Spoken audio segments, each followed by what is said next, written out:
everybody, welcome to the Common Game Movie Show. My name's Deshaun, and today I'm here to review the full series, Hulu's Only Murder in the Building. Only Murders in the Building. Only Murders in the Building. Now, this show is interesting because, keep messing with my phone, but this show is interesting because I originally watched this show, like I watched another thing that I reviewed recently, because I misunderstood the premise. I thought it was only murderers in the building, and I'm thinking that this is a show about these three murderers who are in this building investigating a murder that neither of them actually committed. And it's an interesting thing because these are murderers, and maybe they're murderers for different things and different reasons, but them investigating this and how interesting that would be, murderers hunting a murderer. But no! What this show turned out to be was something unexpected. Something that I didn't quite understand. Like, something that I didn't see coming. Like, the show ended up being this incredibly charming, this incredibly witty, this show with so much heart, so many fun, interesting characters, and a damn good murder mystery to boot. The actual murder mystery of this show is good enough to hold its own just on that, bar none. But on top of the murder mystery of the show, you got these three incredible characters played by Selena Gomez, Martin Short, and Steve Martin.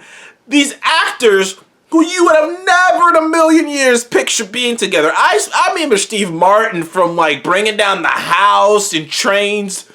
What's the guy always say? Trains, planes, and automobiles and stuff like that. I remember Steve Martin from things like that, and you really haven't seen Steve Martin in a while. At least I haven't seen Steve Martin around. I don't know, maybe you guys have seen him in something, but this is the first thing I've seen him in quite a while. So seeing Steve Martin in this, and Martin Short, I really don't see in too many things either, at least things that I have seen.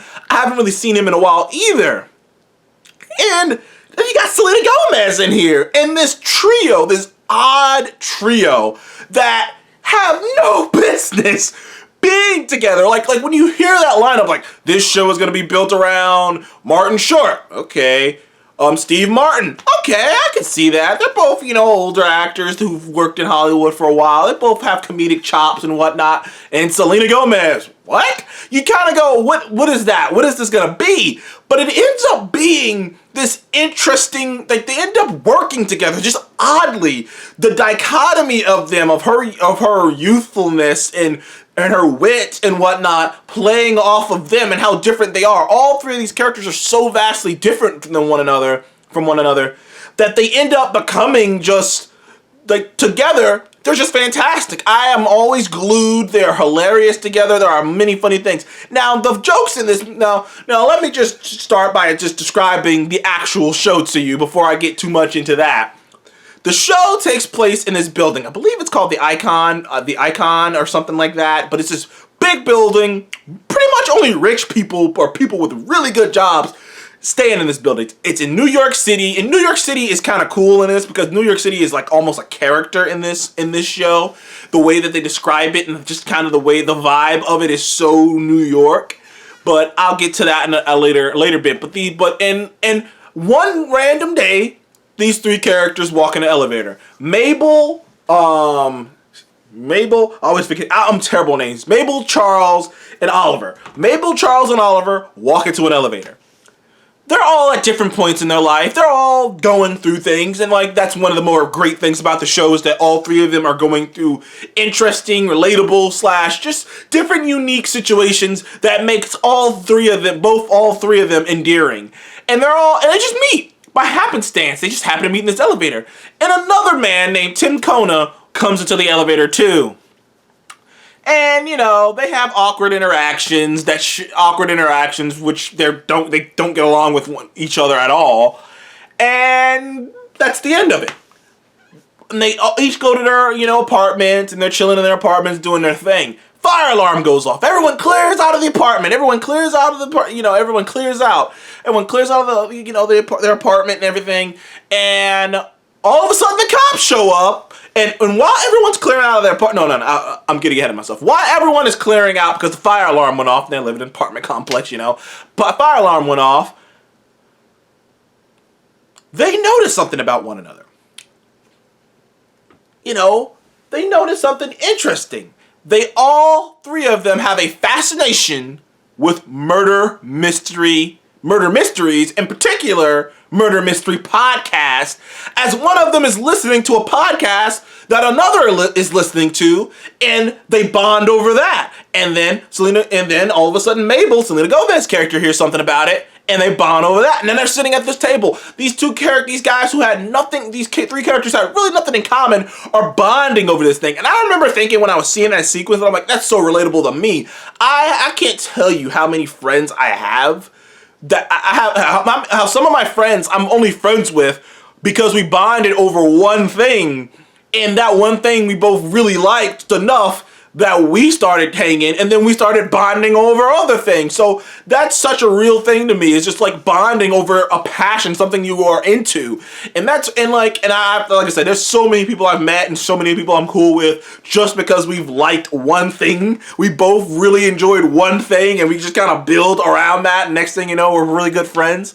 And they start building a friendship. And they started going, and then it's slowly revealed that Tim, the man who was in the elevator with those three when they weren't getting along, was murdered. Well, no, they think it was a suicide.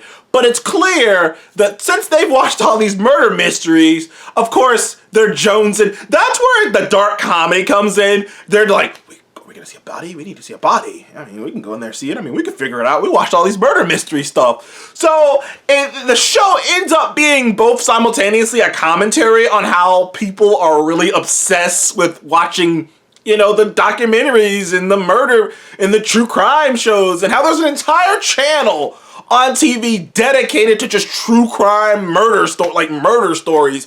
Like, that's insane. When you really sit back, because at a certain point they talk to a cop, like they're talking to a cop about, ooh, what's your process? And the cop's just like, oh my God, these murder freaks, these murder nutcases.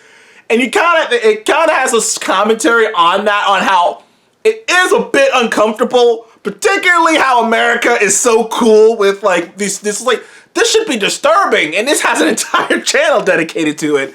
And that's kind of funny when you really sit back and think about it. But needless to say, they come together, and like the cops are ruling this murder or suicide. They come together, the trio, and they decide, no, this was a murder, and we're going to investigate it ourselves. And not only are we going to investigate it, we're going to make our own murder podcast called Only Murders in the Building.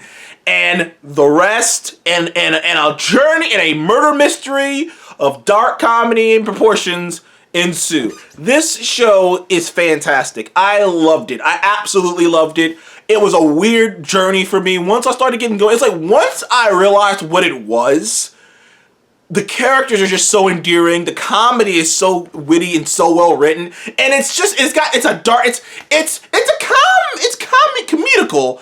But it's like a dark comedy. It's got like a dark edge to it. Like, you know what I mean? It has just a tiny dark little edge to it to give it a little bit of, you know what I mean? It's like if someone spiked your punch, but they didn't like pour a whole fucking bat of fucking liquor in there. They just kind of like went, it's like, like it's nothing childish. It's just like, whoa, that had a little bit of a kick to it. Like that's the comedy they're going for. And, I gotta say, I like each individual character is unique and different. For instance, Martin Short's character, why am I blanking on names? Damn it. I'm sorry, people. I'm terrible with names. Oliver. Yeah, why am I forgetting Oliver? Martin Short's character, Oliver, is just such this energetic guy. He's such a theater guy. You've probably seen, like, these people when you look at movies with, like, people who like theater actors and stuff. Like, he's just so energetic and jazz hands, and he's just this full of joy, just full of energy guy, but there's a sadness to him. And you discover why there's a sadness to him. There's like a layers to him. There's what you see, and then there's more behind what you see. But he's just this dude who just firing off ideas and whatnot. And he's a really smart guy, and he's a really clever guy. He just gets so carried away and so ahead of himself, and that just tends to be his problem. But you end up finding out more things about him that makes him even more interesting, more things about how his relationship with his son and his divorced wife, and how his career isn't going the way that he hoped. Like, he is struggling to get gigs anymore because he has just failed so miserably. He's a producer slash director, and he just hasn't been able to get it going for him. Now, whereas Charles, I'm about to say, Steve Martin's character, Charles, he is a former TV star. Imagine, let me think of a show. Imagine Knight Rider.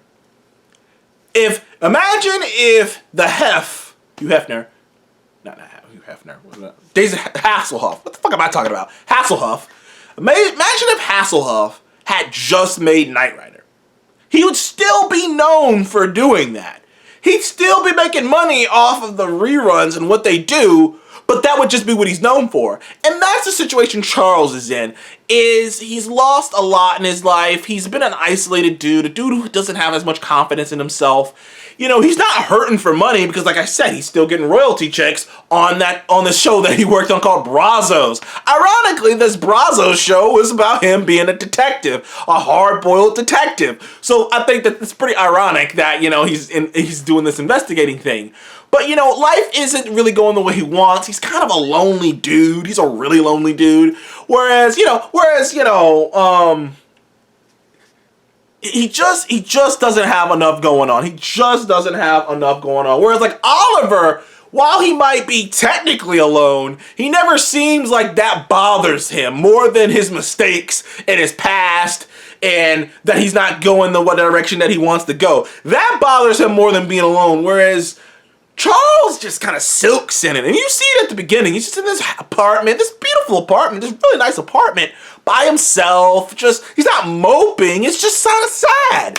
And you know that this is a man who has more to give. And through these events, he does. And then you get to Selena Gomez's Mabel, who is an interesting firecracker of a character. She's really good in this movie, and she's just so fun, and she's so playful. But there's this darkness behind her eyes. There's this sadness behind her eyes, and it's a bit different than it's more like a sadness. It's more like innocence lost, like behind her eyes. Like, there's just this feeling of this girl has seen more than she probably should have, and it really has screwed her up. And she's been kind of just disconnected because of the events that happened to her. But, you know, and through the show, these three together are so good. They're so funny. And like I said, even without the dark comedy and these trio doing such a good job and the fun, you know, guest characters they have in here, including fucking Sting from the Police, just randomly Sting from the Police just shows up. Like, okay, fine, all right. But the actual murder mystery is fascinating and interesting, and it has twists and turns that I swear to God, you're not going to see coming. If you are into murder mysteries, if you are into dark comedy, if you are into, I guess, what's the word I'm looking for? A little bit of self-awareness as well. If you're into all those things at once, this is the show for you. I give Only Murders in the Building a 10 out of 10. Absolutely loved it. Thought it was one of the best shows I've seen this year. It is so fun. It is just such a breeze of a show to watch. It's only about like 28 minutes an episode, 28 to 30 minutes an episode. There's 10 episodes, so it just flies right by. All the episodes are uploaded to Hulu right now. If you should check it out. By the way, it already got greenlit for a season 2. So this shit's good. So it's clearly been being watched, and I'm happy about that because I really enjoyed this show. Anyways, thank you guys for joining the Comic Game Movie Show. Please leave me a like, subscribe, and I will see you guys on the next one. Goodbye.